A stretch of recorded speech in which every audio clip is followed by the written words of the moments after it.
Mariah Carey is one of those artists whose influence on the music industry simply can't be understated. Beyond being the voice of her generation, along with Whitney Houston, Mariah was a trailblazer who started trends we still see going strong to this day. While her first 4 albums certainly have their own legacies and have made an undeniable impact in the industry, her 5th album, Daydream, is arguably her most influential. Released in 1995, Daydream represented a stylistic switch-up for the songbird Supreme. No longer was she only doing adult contemporary ballads and traditional R&B tracks. This time, she incorporated the genres she loved the most, including hip-hop and contemporary R&B, much to the apprehension of her label, Columbia, and her husband, Tommy Mottola, who was the head of Columbia's parent company, Sony Music. The label worried about Mariah's new direction, as at that point in her career, she was known for her grand pop ballads and relatively safe image. Mariah herself has admitted she used to go along with what the label and Tommy told her to do, since she felt insecure speaking out about her own ideas. However, she stuck to her guns, and recognized that she couldn't only do adult contemporary forever, especially considering times were changing, and hip-hop was quickly becoming one of the most popular genres in the US. Mariah spoke about this in her 2020 memoir, saying Tommy wanted to stick with what was familiar to him, and that he felt threatened by hip-hop's cultural dominance, since it was a completely opposite genre than what he was comfortable with.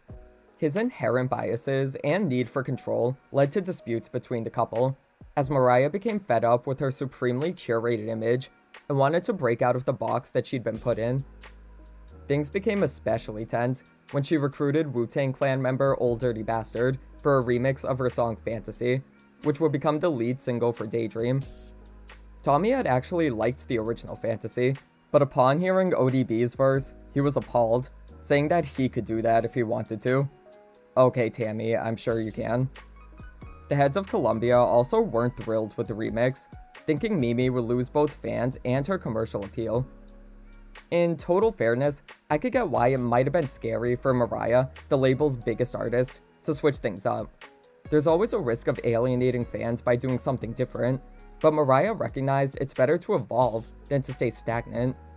Had she stuck with the same formula her previous albums adhered to, audiences may have gotten bored with her. Fantasy would be the record that proved her instincts were correct, and correct they were, as it became one of the biggest hits of the decade, being the first song by a woman to debut at #1 on the Billboard Hot 100, and the second song overall to achieve this, only behind Michael Jackson's You're Not Alone. Fantasy, specifically the remix, remains a landmark moment in music history for its blending of hip-hop and pop, as well as introducing and popularizing the concept of rap features in pop songs. Without Fantasy, we may never have had California Girls featuring Snoop Dogg, Rich Girl featuring Eve, Can't Hold Us Down featuring Lil' Kim, and literally countless other pop songs with rap features. On top of this, Fantasy was also revolutionary for its use of sampling, another industry standard practice we see all the time nowadays. While sampling obviously existed before Fantasy, this was really the first time a mainstream radio hit used sampling in such an overt and transformative way. The track samples the Tom Tom Club's 1981 song Genius of Love to brilliant effect, giving it a bubbly, carefree vibe that adds to the airy, love-struck tone of the song. This made Fantasy a radio staple thanks to its widely appealing pop sound, but the remix allowed Mariah to capture audiences who loved hip-hop, broadening her appeal and proving her instincts were correct. The album itself dropped in September 1995 and debuted at #1 on the Billboard 200, with 224,000 copies sold. Critics praised the album, noting how it was a natural progression for Mariah, and how she was able to incorporate different genres into her style.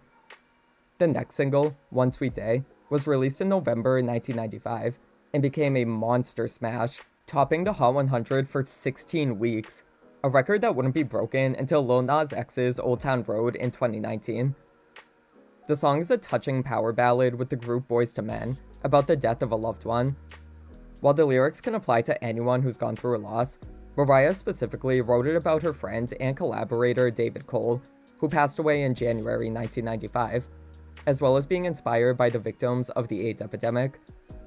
While developing the song, Mimi had met with Boyz II Men, with the chorus already written, and to her surprise, they actually were writing a similar track about the passing of their road manager, and the lyrics worked perfectly for One Sweet Day. It's kinda cosmic how that worked out. It's like fate brought them together to make this timeless classic. One Sweet Day is a gorgeous song, one that I've cried to many times, and one that has the power to touch anyone's heart. You feel everyone's spirit coming through, especially in that explosive chorus, and that's what's helped it remain such an enduring hit. If the Daydream era had ended just after these two singles, it still would have gone down as one of the biggest moments in music history, but Mariah had a third chart topper up her sleeve with Always Be My Baby, a similarly timeless song, this time being about a past lover who will always have a place in Mariah's heart. The song marked the first of many collabs Mariah would have with Jermaine Dupri, who co-wrote and co-produced it. This track is bittersweet joy incarnate. Even though it's technically about something sad, there's still a radiance to it, thanks to Mimi's sweet performance and the bouncy production. There's a sense of optimism and hopefulness to Always Be My Baby that makes it another one I've cried to many times, although this one gives me more happy tears instead of sad tears. The song continued Mariah's chart dominance, with these 3 singles collectively spending a total of 6 months at the top of the Hot 100. 3 other singles were released, and despite not being as huge, they were still hits in their own right. Her cover of Journey's song Open Arms was actually released as a single before Always Be My Baby, albeit only in select European countries. Her take on the song is beautiful, definitely sounding like the typical ballad she'd been known for in the early 90s, but still an undeniably impressive showcase for her voice. The same goes for the 5th single, Forever, which was released in June 1996. It feels like no one talks about this one anymore, which is so sad to me because I love Forever. It's similar to Open Arms in the sense of it being a fairly typical Mariah ballad, but it's just so perfectly done, with its 1950s doo-wop inspiration, and of course those soaring vocals. This one always gave me high school prom slow dance vibes. If you listen to it, I feel like you would know what I mean. It just sounds like something that would play at the end of a teenage rom-com at the prom, where the main characters kiss and the mean girls are looking at them in disgust or something. Honestly, that could have made for a cute video. Though the video we actually have of it is admittedly kind of underwhelming, essentially just being a clip show of her tour at the time. But hey, at least it got a video, unlike the 6th and final single Underneath the Stars, which actually did have one shot, but it went unreleased until 2020. I hate to say it, but I also think this one was kind of underwhelming. Again, showing her on tour, only this time we have scenes of her staring into the night sky in a really pretty dress. I don't think the video is bad or anything, but considering it took damn near a quarter of a century to come out, I do wish it was more than just tour footage. Especially since Underneath the Stars is not only my favorite song on Daydream, but one of my favorite Mariah songs, period. The twinkly, soulful, Minnie Riperton-inspired production, paired with Mimi's angelic vocals, make this one magical to me. It's such a luscious, classy, and elegant track, but at the same time, there's a sense of childlike wonder to it, as she paints a picture of staring into the night sky with her lover. The way she captures the joy, peacefulness, and emotion of this one little moment in time is nothing short of incredible. I specifically love the bridge. The part where she goes, "And I was drifting, drifting, drifting," is literally my favorite part of any Mariah song ever, and possibly my favorite 5 seconds of any song I've ever heard. I love it that much. If you've heard it, you know what I'm talking about. It's the closest I've ever felt to feeling like a Disney princess. I don't know, it just gives me that feeling. Underneath the Stars had a limited release in the US, meaning it wasn't eligible to chart on the Hot 100 at the time, but I wonder how it would have done had it been promoted more. I truly think this is her most underrated single. It's beloved by fans, no doubt, but I've never heard it on the radio before, which just makes me sad knowing how many people never heard this masterpiece. I feel like it's the song that represents the album's title the most. It literally feels like a dream. 3.5 minutes of pure blissful escapism, accentuated by Mariah's heavenly voice. Although I will say, the track Melt Away gives me similar vibes, as it's another tender, mid-tempo R&B ballad.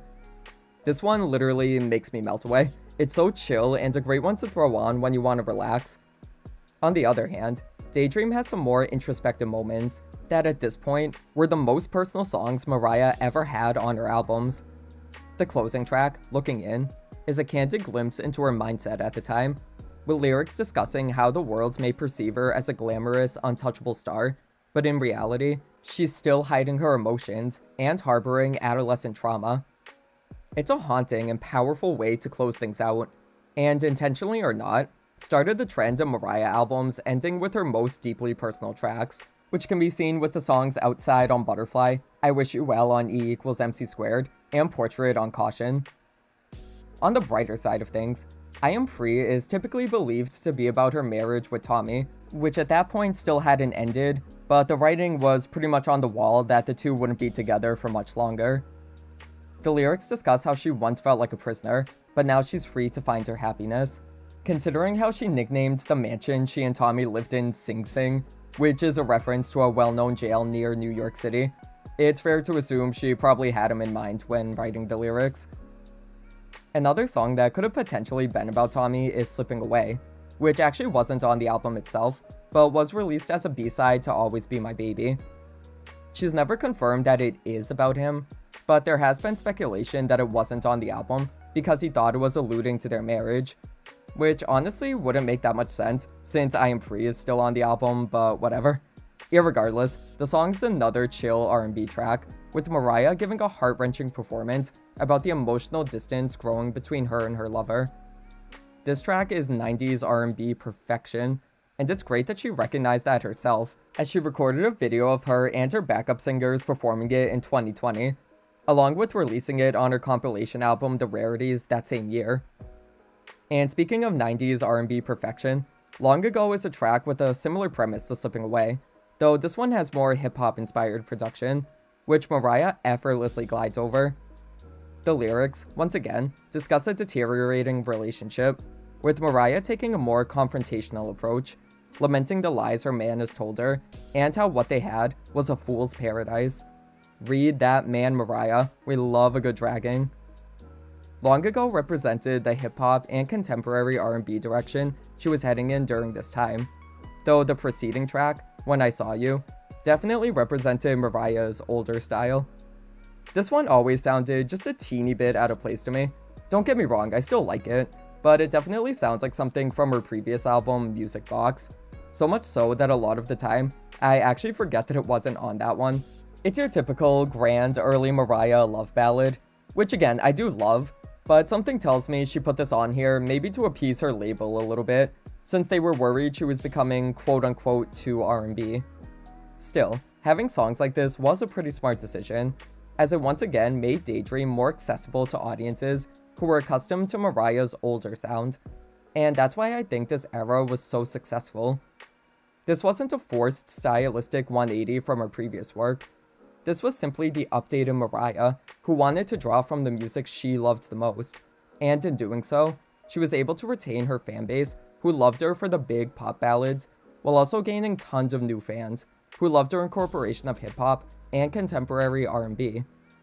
While her label may have initially been worried about the direction she was going in, the risk paid off, as Daydream remained her highest-selling album in the US, and one of the best-selling albums of all time, with worldwide sales of roughly 20 million copies. Beyond just changing the course of Mariah's career, Daydream also had a profound impact on the music industry as a whole, proving to labels how lucrative it could be to make both hip-hop and pop and R&B and pop crossovers. The genres didn't need to be neatly contained to themselves anymore. Daydream opened the door for major artists to blend genres, and while she certainly wasn't the first or only person to do that, she was the one who popularized it and helped it become the norm. Nowadays, a lot of big hits are a blend of different genres, and at the very, very least, we partially have Mariah to thank for that. If you haven't heard Daydream in full, I highly recommend giving it a listen.